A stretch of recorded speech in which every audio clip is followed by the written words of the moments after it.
আমরা সবাই জানি যে বগিচগি বুঝ দেওয়ার ভিতরে, সুলুম পরা দেওয়ার ভিতরে আমার আপনার আম্মা সবচাইতে এক্সপার্ট। দেখবেন আপনার কাছ থেকে যে কোনো একটা কিছু আদায় করতে হইব, আপনার মা আপনার এমন ভাবে সুলুম পরা দিব, এমন ভাবে আপনার দিমাগটা মনে করেন যে ওয়াশ করব, আপনি বাধ্য হয়ে যাবেন সেই কাজটা করতে। এই আপনারা মনে করেন যে একজন মেহমান আইছে 500 টাকা দিছে, এই সুলুম বুঝ দিয়ে আপনারা কোন সময় জানি এই 500 টাকায় 5 টাকা ধরাই দিয়ে 500 টাকার নোটটা লয়ে যাবো গা, আপনি নিজেও কইতে পারতেন না।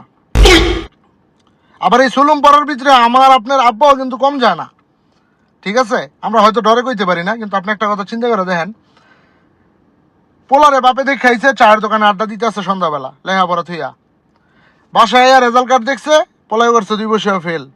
তখন আব্বার ভিতরেতে একটা আত্মকথা বের হইব সেই প্রাচীন যুগের।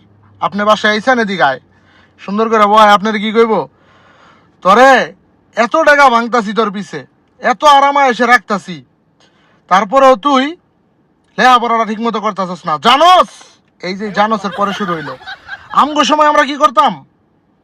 আমরা একবেলা খাইতাম, একবেলা, তাও পান্তা পাতার মরিচ ডইল্লা খায়া 3 কিলোমিটার রাস্তা হাইটে যেতাম, 6 কিলোমিটার সাঁতরায় যেতাম, বাসায় হেজাক বাতির নিচে বাতাসে ফরফর করে হে আলোর নিচে পড়তাম।